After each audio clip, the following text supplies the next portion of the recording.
আজকের এই ক্লাসে তোমাদের সাথে আমি সোনার তরী যে কবিতাটি রয়েছে তোমাদের সেই সোনার তরীর কবিতাটি প্রত্যেকটা লাইন সুন্দরভাবে তোমাদের বুঝিয়ে দেব। অনেকে দেখো কবিতার ভাষা কিন্তু অনেকটা জটিল হয়, অনেকে তার সঠিক মিনিংটা বুঝতে পারে না বা কোথা থেকে প্রশ্ন আসে সেই প্রশ্নগুলো তারা বুঝতে পারে না।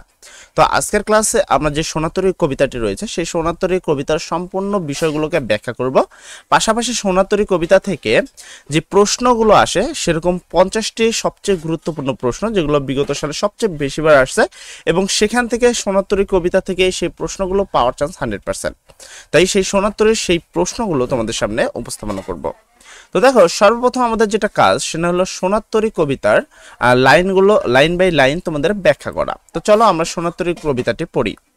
প্রথমে ছিল গগনে গর্জে মেঘ, ঘন বর্ষা, কুলে একা বসে আছি নাহি ভরসা। কথাটা কি? গগনে গর্জে মেঘ, ঘনক বর্ষা, কুলে একা বসে আছি নাহি ভরসা।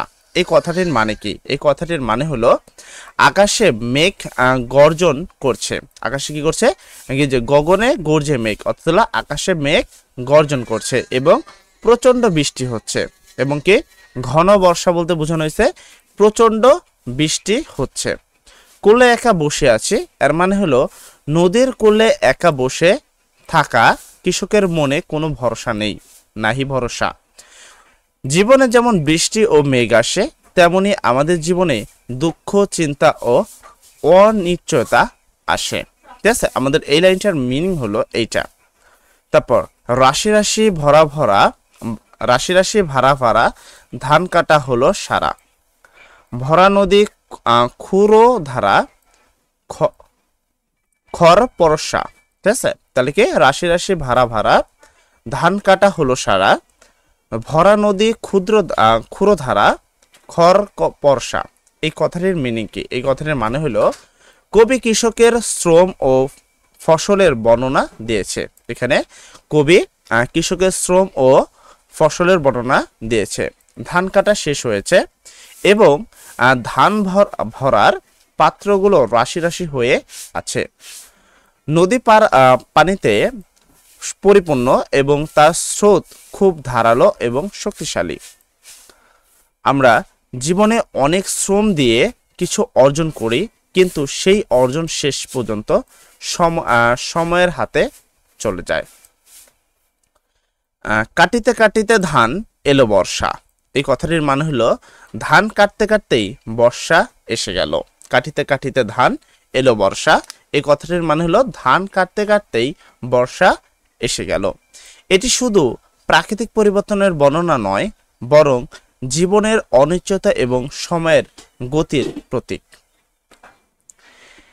একখানি ছোট ক্ষেত আমি একলা, একখানি ছোট ক্ষেত আমি একলা। এই কথাটির মানে হলো তার একটি ছোট ধান ক্ষেত আছে। তার একটি ছোট্ট একখানি ছোট ক্ষেত বলতে বোঝানো হয়েছে তার একটি ছোট্ট ধান ক্ষেত আছে এবং একলা।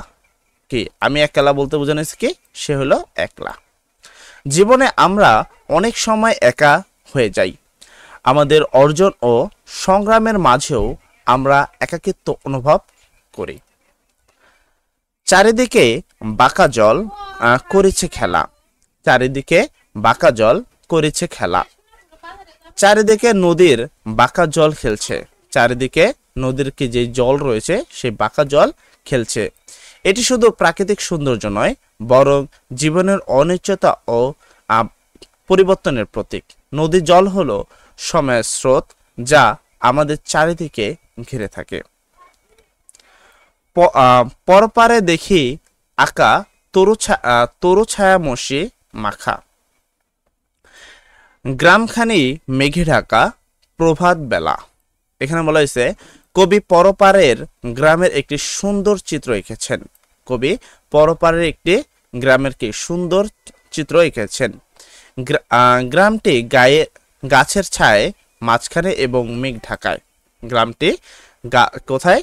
গাছের ছায়ে মাঝখানে এবং মানে মাখানো এবং মেঘ ঢাকা। জীবনে আমরা দূরের সুখ ও শান্তির স্বপ্ন দেখি, কিন্তু তা আমাদের নাগালেই বাইরে থাকে। তা আমাদের কি থাকে? তা আমাদের নাগালের বাইরে থাকে। আমরা তা দেখতে পাই, কিন্তু সেখানে পৌঁছাতে পারি না। এপারাতে ছোট ক্ষেত, আমি একলা। এপারে ছোট ধান ক্ষেত আছে এবং তিনি একা।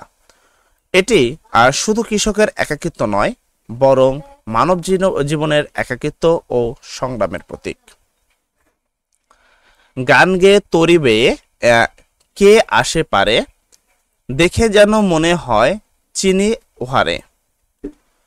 তরিতে একজন মাঝি গান গাইতে গাইতে তরি চালাচ্ছে। তরি ও মাঝিকে দেখে মনে হয় কবি তাকে চেনেন, কিন্তু নিশ্চয়তা নন। জীবনের সময় বা ভাগ্য আমাদের দিকে এগিয়ে আসে এবং আমরা তাকে চিনতে পারি না। ভরা পায়ে চলে যায়, কোনো দিকে নাহি চায়। ঢেউগুলো নুরো পায় ভাঙ্গা দুপারে। তরিটি ভরা পারে চলে যায় এবং কোনো দিকে তাকায় না। ঢেউগুলো দুধারে ভাঙছে, কিন্তু তরিটি নির্ভীকভাবে চলে যায়। সময় বা ভাগ্য খুব দ্রুত চলে যায় এবং তার সামনে আমরা অসহায়। সময়ের স্রোত আমাদের সবকিছু নিয়ে চলে যায়, কিন্তু সে আমাদের দিকে তাকায় না। দেখে যেন মনে হয় চিনি ওহারে। তরি ও মাঝিকে দেখে মনে হয় কৃষক তাকে চেনেন। ওগো তুমি কোথাও যাও কোন বিদেশে, বারেক ভিড়াও তরি কোলেতে এসে। কৃষক মাঝিকে জিজ্ঞাসা করলো, তুমি কোথায় যাচ্ছ, এবং তরিকে কুলেতে ভিড়ানোর জন্য অনুরোধ করছেন। জীবনে আমরা সবাই কোথায় যাচ্ছি তা আমরা জানি না। আমরা সময় বা ভাগ্যকে ডাকি, কিন্তু সে আমাদের অনুরোধ শোনে কিনা তা আমরা জানি না। যেও যেথা যেতে চাও, যারে খুশি তারে দাও। শুধু তুমি নিয়ে যাও ক্ষণিক হেসে, আমার সোনার ধান কুলেতে এসে। কৃষক মাঝিকে বলেছেন, তুমি যেখানে খুশি যাও, যাকে খুশি দাও, শুধু আমার সোনার ধান নিয়ে যাও। জীবনে যা অর্জন করি সব সময় স্রোতে তুলে নিতে হয়। আমরা নিজেরা রয়ে যাই শূন্য হাতে, কিন্তু আমাদের সৃষ্টি বা অর্জন বেঁচে থাকে। যত চাও তত লও, তরুণে পরে। আচ্ছা, এখানে আছে 10 টাকা চালিয়ে দাও। যত চাও তত লও, তরুণ পরে নিয়ে যাও। আর আছে আর নাই, দিয়েছে ভরে। মাঝি যত চায় তত নিতে পারে। কৃষক তার সবকিছু তরিতে তুলে নিয়েছে এবং তার আর কিছু নেই। আমরা জীবনে যা অর্জন করি সব সময় স্রোতে তুলে দিতে হয়। আমরা নিজেরা রয়ে যাই শূন্য হাতে। এককালে নদী করলে যাহা, লয়ে ছিনু ভুলে সকলে দিলাম তুলে, থরে বিথরে। তিনি এতকাল নদীতে কূলে যা জমিয়েছিলেন সব তুলে দিয়েছেন। জীবনে আমরা যা কিছু অর্জন করি সব সময় স্রোতে তুলে দিতে হয়। আমরা নিজেরা রয়ে যাই শূন্য হাতে। এখন আমারে লহ করুণা করে। কবি মাঝিকে অনুরোধ করছেন, এখন আমাকে করুণা করে নিয়ে যাও। জীবনের শেষ পর্যায়ে আমরা সবকিছু তুলে নিতে শুধু করুণা চাই। ঠাই নাই ছোট সে তরি, আমারে সোনার ধানে গিয়েছে ভরি।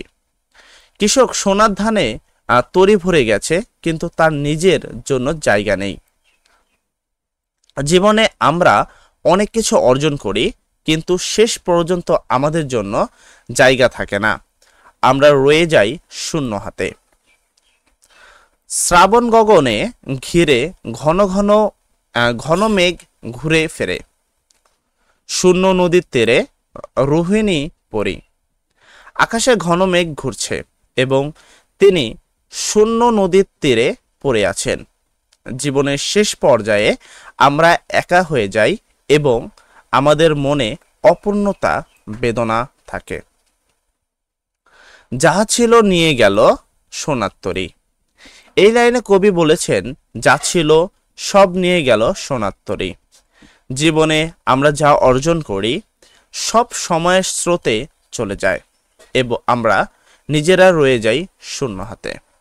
তো এই হলো আমাদের কবিতার প্রতিটি লাইনের অর্থ বা তার ব্যাখ্যা।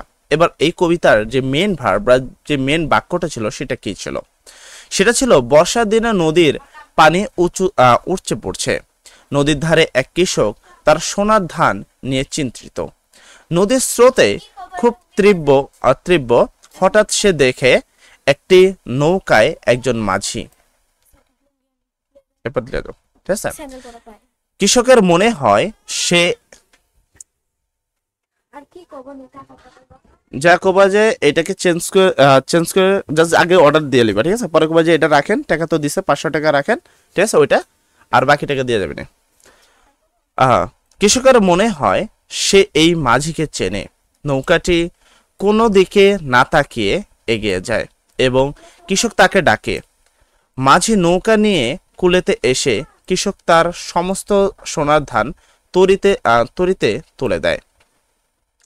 কিন্তু ছোট নৌকাকে কৃষকের নিজের জন্য আর জায়গা থাকে না। মাঝি তরি নিয়ে চলে যায় আর কৃষক শূন্য নদীর তীরে একা পড়ে থাকে। সারা জীবন কঠোর পরিশ্রম করে বাড়ি গাড়ি সঞ্চয় বা আপনার সৃষ্টি যেমন লেখা, গান, শিল্প অর্জন করেছেন, কিন্তু একদিন সময় এসে যায় এই সব কিছুই সময়ের হাতে তুলে দিতে হবে। আপনি নিজেই রয়ে যাবেন শূন্য হাতে, কিন্তু আপনার সৃষ্টি বা অর্জন বেঁচে থাকে। এই কবিতাটি আমাদের শেখায় যে জীবন ক্ষণস্থায়ী, কিন্তু আমাদের শ্রম ও সৃষ্টি চিরস্থায়ী। আমরা হয়তো চলে যাব, কিন্তু আমাদের কাজ ও সৃষ্টি মানুষের মাঝে বেঁচে থাকবে। এটা ছিল আমাদের কবিতার মেন ভার্ব। তো আমি আজকের ক্লাসে তোমাদের সাথে প্রতিটি কবিতার লাইন বাই লাইন ব্যাখ্যা করলাম, পাশাপাশি কবিতাটা নিয়ে সম্পূর্ণ আলোচনা করলাম, ঠিক আছে? এবং সম্পূর্ণ কথাটার পরে আমাদের আরও 50টি এমসিকিউ প্রশ্ন থাকে, যে প্রশ্নটা আমরা তোমাদের ক্লাসের পূর্বে অর্থাৎ হলো পরীক্ষার আগের দিন তোমাদের সাথে সম্পূর্ণ ক্লাসটি আলোচনা করব। যাই হোক, লাইভ ক্লাসটি পাওয়ার জন্য আমাদের চ্যানেলটি সাবস্ক্রাইব করে আমাদের সাথে থাকবা। সবাই ভালো থাকবা, সবার জন্য দোয়া করি। আসসালামু আলাইকুম।